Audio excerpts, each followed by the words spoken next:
Into God's Word tonight, Proverbs chapter 25. Proverbs chapter 25.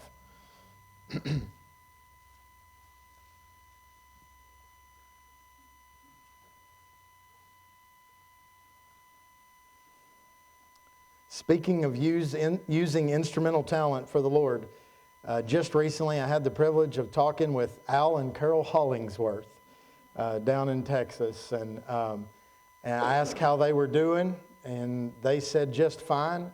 And I said, is Brother Al still able to play his harmonica? And Miss Carol said he's not able not to. He's got to. In the grocery store, everywhere they go, he pulls that harmonica out and he's playing that thing. And I think about them and the blessing they were when God had them with us down in Texas now, and just as of recently, still doing well. Thankful for that. Proverbs chapter 25. And before I get into the verses that we're going to look at tonight, I want to say that this is a bit of a continuation from this morning, because this morning we talked about fighting. And we talked about facing battles and facing overwhelming difficulties that are trying to steal ground in our life, and those giants have to be faced, and a cause has to be determined.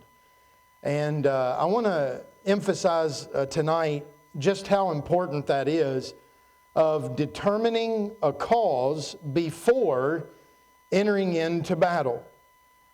Because going into battle without a cause is not effective for anybody. It's not helpful for anyone. As a matter of fact, if I did title the message tonight, which I didn't, I'd probably title it this: we should learn to pick our battles. We should learn to pick our battles. I want us to think about this idea tonight. Just because there's a fight going on doesn't mean it's ours. It doesn't mean that we're supposed to jump into it or be involved in it. Some things we can observe, and without even making judgment, we can just commend it to the Lord and go on our merry way. And there's a good chance that those that are in that dispute might be better because of our lack of involvement. And there's an even better chance that we would be better off with our lack of involvement. And so we're going to look at a couple Proverbs tonight, but Proverbs chapter 25, verse number 8, all right? Verse number 8, here's what it says: "Go not forth hastily to strive." Now, what he's saying there is, don't be in a hurry to get into fights. Certainly don't go looking for them. Would y'all believe there are people that go looking for fights? There are people that go looking for battles, and what can we get in today, and what kind of skirmishes can we encounter today, and how can we jump right in the middle of something, or you'll hear comments like this: well, I dare them to start something with me. They can start it, but I'll finish it. And there's some people that have something in their spirit that almost seems like they're just running to get in a fight. They're just running to find some kind of conflict to be involved in. I won't say any names, but years ago, when I was working with the youth here at the church, we had a young man who was in our youth department. And from the time he entered into the youth department, he had one sight, he had one goal. He wanted to enlist in the Army. He wanted to make it to the Rangers, and he wanted to go to battle. And I used to tell him all the time, "You're crazy." I don't know that it's a wise thing to want that. Now, that's a little bit different than being somebody who has something in their spirit that just has a desire to defend others. And that's not exactly what I'm talking about, but I'm talking about somebody that just wants to get into conflict. So he says, "Go not forth hastily to strive, lest thou know not what to do in the end thereof." So listen to this proverb. This is great advice. Don't go looking for fights because you might not know what you're doing. You might not know what you're getting into. You might not know where that's going to lead. You might get into that thing and realize, I have made a mistake. I have made a mistake. There is prudence. That's a good Proverbs word. There is prudence in stepping back and considering a situation before you go running into it. That's just good sense. And so he says, go not forth hastily to strive, lest thou know not what to do in the end thereof, when thy neighbor hath put thee to shame. You might think you're doing somebody a favor, but you're the one that's going to end up with egg on your face. So there are some things we ought to just stay out of and mind our own business. There's another biblical concept. Over in Paul's letters, he wrote, I believe it was to the church of Thessalonica, he wrote that we study to be quiet and to do our own business and to work with our own hands. You see what he's kind of putting an emphasis on there? Of staying in our lane. Because you can really find yourself in a load of mischief that is completely unnecessary when you get out of your lane. When you just try to venture into things that don't belong to you. Now, just by show of hands, how many of you have ever experienced what I'm talking about? All right, several hands in here. So you're admitting by an uplifted hand that you have ventured into a situation and then realized, I had no business getting into this. Maybe you spoke up in a situation where you should have just been quiet. Maybe you took sides in an issue only to realize, you know what, if I'd have made better consideration of this, I might have chosen a different side. Maybe the person on the opposition is right, and I joined the wrong team here. And that could be the case. What I'm saying is it can bring about great harm and destruction and complexity in our life when we go hastily running into contention and strife when it's really something we should just avoid altogether. Everybody still with me? All right, I'm not trying to pick a fight with anybody tonight, all right? Look at Proverbs chapter 26. Go to the next chapter here. Look at Proverbs chapter 26. He says in verse number 17 of Proverbs chapter 26, he that passeth by and meddleth with strife belonging not to him is like one that taketh a dog by the ears. I love it when when Solomon uses natural examples to explain what he's talking about. Now, I got to be honest, when I first read this, when I often read it, I think about my dog PJ. He's a black lab, just under 100 pounds, big old dog, and got one of the best barks I've ever heard. I love the dog for his bark. But here's the thing. That dog loves when you do anything with his ears. If you massage his ears, scratch his ears, he'll nudge at you until you stick your finger right down in the things and roll them around. He loves the feel of that. But one thing I've never done with PJ is just grab hold of him and pick him up off the floor. I'm just going to tell you, I don't think he would enjoy that. And I think, as good-natured of a dog as he is, he would let me know that he didn't enjoy that. So think about the logistics of this situation here. All right? You got a dog. Now keep in mind that when Solomon says dog, he could be talking about a domesticated dog, but he's more likely talking about a wild dog. So imagine, here you are in this confrontation. We just talked about David grabbing the lion by the beard, by the mane this morning. But imagine you reach down and you pick up a wild dog by the ears. friend, you are in a precarious situation now. Because what you have most likely done is angered or afflicted a wild creature, and your arms are near the business end of that angry mutt. And he has full access to let you know he doesn't appreciate what you're doing.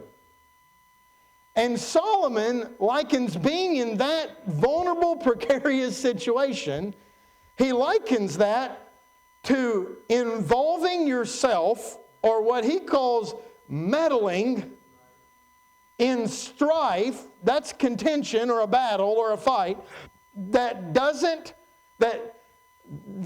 not belong to you. You've probably heard this before. You're entitled to have an opinion about anything. But if you read your Bible, you'll find out there are a lot of times where it was not prudent for you to share that opinion. Because when you do, you're involving yourself. And when you involve yourself, you commit yourself. And now that you're in it, you're part of it. When, if you would have just stayed out of it, there would be less contention. There would be less fighting. Yeah, that battle might still be going on, but there would be one less combatant in the fight. If you would say, no, look, this doesn't pertain to me, it doesn't belong to me, and if I choose for it not to, it doesn't even affect me, so I'm going to move along. I'm going to go on. There's a lot of times, I think we probably need to have in our minds and sing as often as we can the song that says, "Tell it to Jesus." You know what the last word in that song is? Alone. Tell it to Jesus alone. You know what? We can be effective and be a help in a lot of situations by talking to God about things and nobody else. By praying for people. Praying for situations that you see. And so it doesn't mean that we're facing what we've seen with indifference, but we face it in a way where they might not be aware we are directly involving ourselves, but not involved in the contention and the battling, but we can be a peacemaker in that way and involve ourselves in the solution. Because I do believe God can bring solution to strifes. God can bring arguments to naught. He can cause them to cease. As a matter of fact, when Paul's writing to Timothy, a young man in the ministry, he encourages him that the servant of the Lord must not strive. That sounds pretty definitive, doesn't it? He says, Timothy, you need to understand something. You are not to argue, debate, fight. That is not for the servant of the Lord. The servant of the Lord must not strive. In other words, it is not your ministry, Timothy, to fight and argue and debate everybody that comes along. Rather, he tells him to be gentle. He tells him to be patient. He tells him to be apt to teach. Apt to teach means ready when someone is instructable. Ready for that opportunity that God brings along, but we're not to fight. Why? Well, because fighting, contention, argumentation don't accomplish godly results. You rarely, if ever, change people's minds when they are in a spirit of conflict or when they are being defensive. I'll tell you what you can do. You can pray. You can go to God in prayer and you can beseech God on their behalf and you can say, God, look, I understand. I think this would be a good way to pray. God, I understand that I've got enough issues of my own. How about starting our prayer like that? You say, well, I just don't feel like that. You don't feel like you've got any issues. Well, I tell you what, at that point, if that's the case, I'd just hang up altogether on praying for somebody else. And just spend some good reflective time, just you and God. Let's get that groundwork laid first. Because without that kind of groundwork being laid, then you're going to be like those that Jesus addressed who are trying to get motes or splinters out of other people's eyes when you got a beam sticking out of your own. But if we could just go to prayer and say, now listen, Lord, I'm acknowledging here, I've got my own issues. I've got struggles, I've got problems, I've got difficulties. But I've noticed that there's a conflict. And God, I just want to pray about it. Lord, I'm not making it mine. I'm not trying to enter into it. But God, I am asking you that you would help bring a resolution to it for your glory, for your honor, for your name's sake, so that it's not a bad reflection upon you with this contention that's going on. And just pray about the situation. In James 4, James tells us why there are wars and fightings. It's because of people's flesh. It's because people have what they want, and they won't even go to God for what they want. They would rather fight each other for it. And he said that's where wars and fightings come from. They come from our flesh. Now, there are times where you can be an encouragement to someone. There are times when you can help somebody. But in a time of conflict, that's not the time. I said this morning. I want to say this again. Our battles are never with flesh and blood. We're not fighting against people. We're fighting against sinful influences and sinful ideas and sinful notions and things like that. And one of the greatest ways we can combat against that is being a consistent, godly example of what is right in front of others. It's a good way. But I'm telling you, you're not being that kind of example when you're just throwing in whenever there's a conflict going in. When you're saying, oh, here's a good one right here. Let me just see. I'm going to pick a side here, and then I'm going to help them. I'm going to help them win this thing. And I'm just going to tell you, if that's your attitude, usually here's what happened. Nobody wins. Nobody wins in those situations. Blessed are the peacemakers. That's what Jesus said. Blessed are the peacemakers. Blessed is somebody who will go out of their way to bring peace to a situation and not contention. So this morning, while I said, look, it's imperative that when the giants are there and we're facing problems that we look at that are overwhelming in nature, and we're thinking, I don't know what to do here. I don't really want to enter into this. What we've got to determine is there a cause? Does my lack of movement, does my inability to face this situation, is this affecting the glory of God? Is this affecting God's name being great and His power being visible in my life? And if so, I've got to trust Him. I've got to be obedient.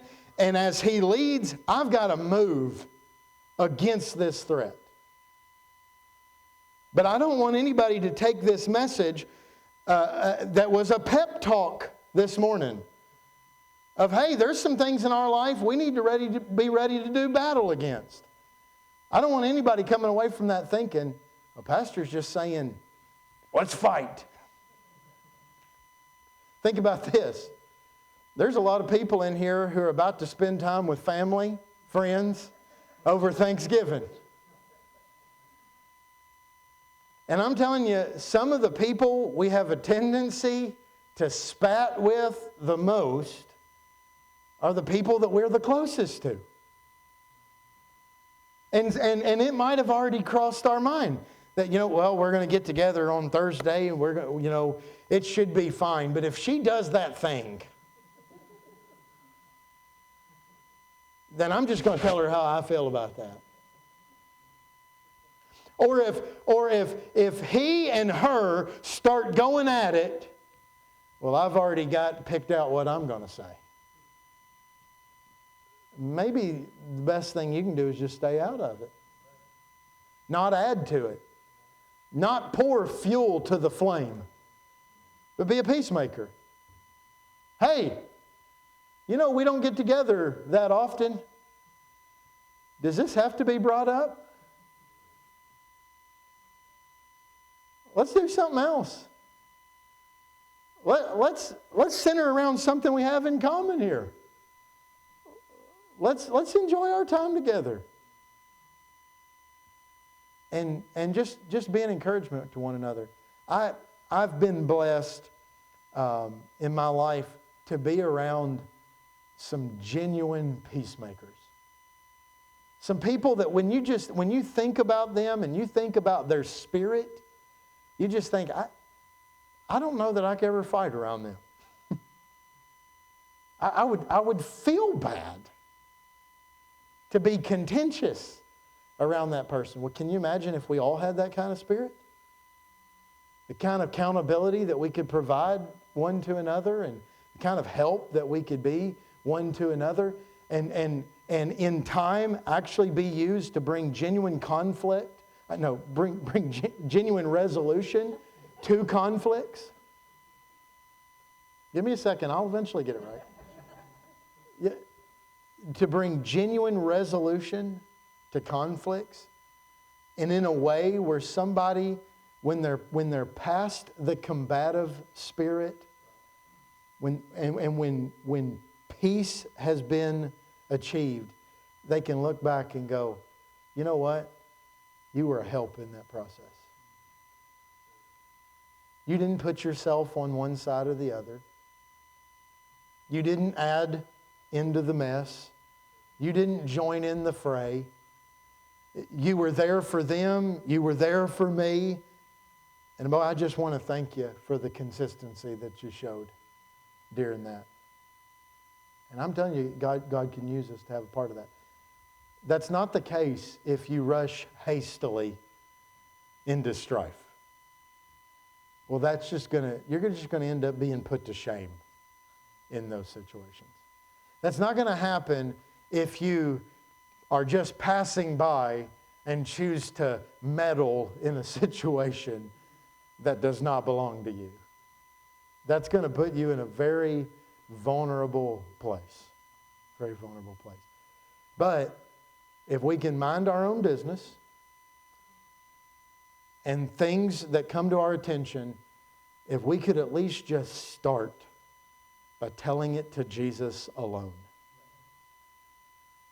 then not only are we not in battles ourselves all the time, but we're actually helping to bring some battles to a close just by handling things the right way and with the right spirit. Heavenly Father, I pray that you would challenge our hearts tonight.